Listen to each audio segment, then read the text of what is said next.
Hello engineers, আর তো জন্য চলে এসেছে একটা নতুন ধরনের ভিডিও নিয়ে, যেটা হচ্ছে টাইপ অফ রিপ্রেজেন্টেশন। মানে একটা কম্পাউন্ডকে আমি যেরকম ফিচার প্রজেকশন দেখালাম, তো অন্য একটা ফরম্যাট হয় যেটা হচ্ছে fly ways representation. Feature projection এরকম হয় যেখানে এরকমভাবে থাকে, মাঝের এইখানে কার্বন আর লেখা হয় না, এটা ধরে নিতে হবে কার্বন। তো এটা তো হচ্ছে আমার ফিচার প্রজেকশন। এবার এই ফিচার প্রজেকশনকে যদি আমি অন্যরকমভাবে দেখাতে চাই, এটা তো আমাদের দেখার অনুযায়ী এক রকম প্রজেকশন হয় যেরকমভাবে আমরা দেখব। এবার এইটাকে যদি আমি অন্যভাবে রিপ্রেজেন্টেশন করতে চাই, তাহলে কীরকম হবে? তার একটা নাম হচ্ছে ফ্লাইওয়েজ রিপ্রেজেন্টেশন। এবার ফ্লাইওয়েজ মানে কি, একটা পাখি যদি আমরা ধরি, একটা পাখির যদি স্ট্রাকচার কল্পনা করি, তাহলে হচ্ছে এইটা হচ্ছে পাখির ল্যাজ, এইটা হচ্ছে পাখির ওপরের বডিটা, আর এই দুটো হচ্ছে পাখির ডানা।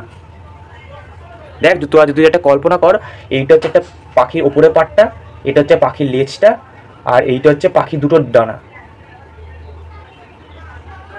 এই দুটো পাখির দুটো ডানা, আর এটা হচ্ছে পাখির ওপরের পাটটা, আর এটা হচ্ছে পাখির লেজ। মনে মনে কল্পনা কর, দেখ অনেকটা এরকম। মনে মনে কল্পনা কর, দেখ পাখির মতোই একটা তোরা ফিলিংস পাবি। সেই কারণে নাম হচ্ছে ফ্লাইওয়েজ। এবার হচ্ছে এই যে স্ট্রাকচারটা আমরা দেখতে পাচ্ছি, এবার আমি এখানে দেখালাম যেটা ফিচার প্রজেকশান, আর এই স্ট্রাকচারেরই ফ্লাইওয়েজ যদি রিপ্রেজেন্টেশন করি তাহলে এরকম দেখতে হবে। এটা হচ্ছে পাখির ওপরে পাটটা, এটা পাখির লেজ, এটা পাখির দুটো ডানা। এবার এখান থেকে আমি এটা করলাম কীভাবে? একটা তো রুল আছে, সব কিছুর একটা রুল আছে। এটা করলাম কী করে সেটা দেখে নিই। এবার ফ্লাইওয়েজ টু ফিচার তার রুল আছে, একদম সিম্পল রুল, কিছুই মাথায় রাখতে হবে না। তোরা নিজের যে কোনো স্ট্রাকচারই দিক না কেন তোরা করতে পারবি। ধর এই যে স্ট্রাকচারটা দেওয়া আছে, এই স্ট্রাকচারে বললো ফিচারে কনভার্ট করতে, ফ্লাইওয়েজ টু ফিচার, কারণ এরকম টাইপের প্রবলেম পরীক্ষায় এসছে।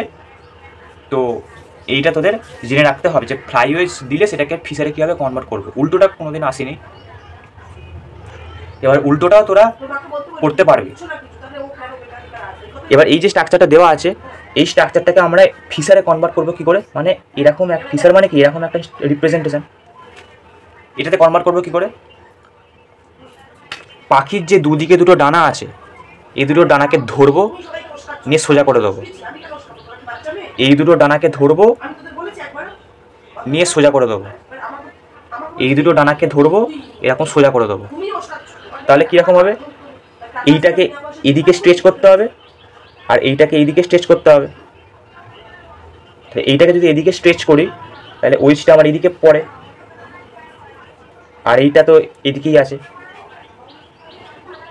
তাহলে এই ডানা দুটোকে নিয়ে আমি সোজা করে দিলাম, এরকম হবে। এটা এদিকে চলে আসবে, এটা এদিকেই থাকবে। এবার এই যে মাথা দুটো আছে, এই একটা আর এই একটা, এই যে মাথা দুটো আছে, এটা তো কোনো একটা অ্যাঙ্গেলে বেঁকে আছে, এটাকে আমাকে সোজা করতে হবে। মানে এইটাকে নিয়ে এরকম করে দিতে হবে। তাহলে ওরকম করার পর কী হবে? এইটা এইদিকে চলে আসবে, জিরো বলেইচ, আর এটা ওপরেই আছে, ওপরেই থাকবে।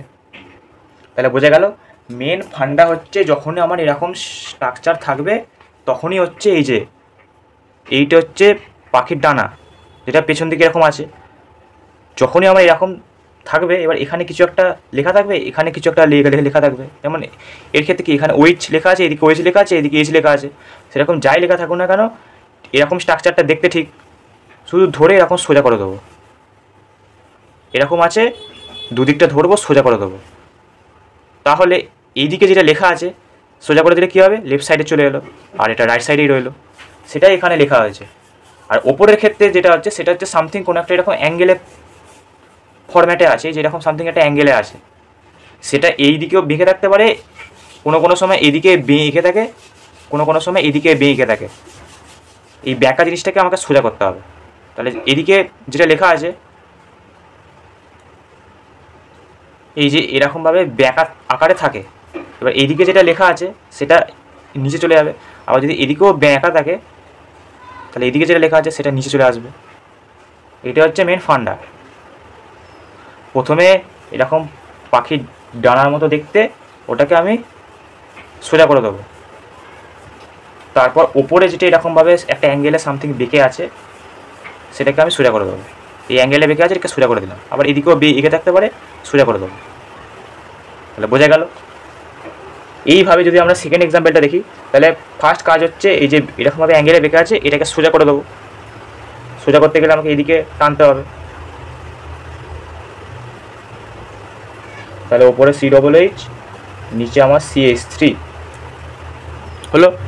তারপর হচ্ছে এই দুটো পাখির ডানা, এই দুটো পাখির ডানা এরকমভাবে আছে, এই দুদিকে দুটো হাত দিলাম, নিয়ে সোজা করে দেবো। এই দুদিকে দুটো হাত দিয়ে চেপে ধরলাম, নিয়ে সোজা করে দেবো। তাহলে কী হবে, এদিকের যে আঙুলটা হয় করে দেখ, এই যে দুদিকে দুটো আঙুল দিলাম, সোজা করে দেবো। তাহলে এই আঙুলটা কোন দিকে যাচ্ছে, রাইট সাইডে।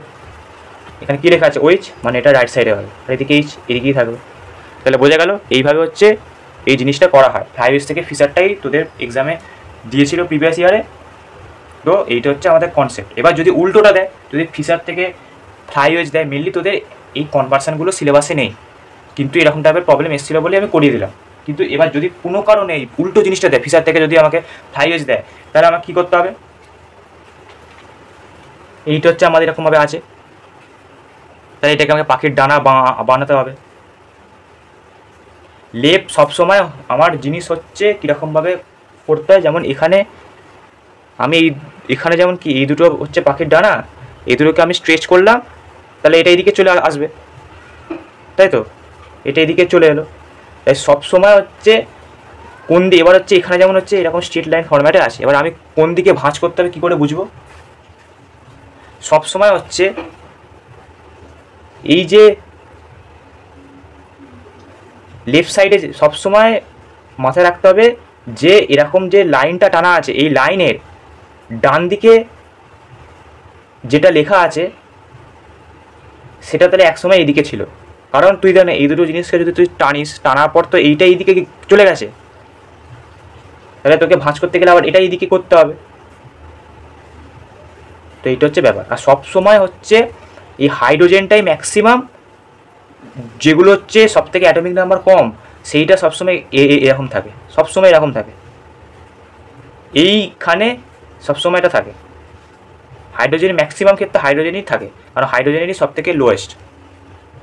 তো হাইড্রোজেনটা এদিকে আছে, মানে আমাকে এইটা, এই যে এটা যদি হয় তাহলে এটা আমাকে এদিকে মুড়তে হবে, যেহেতু হাইড্রোজেন আমার এদিকে আছে।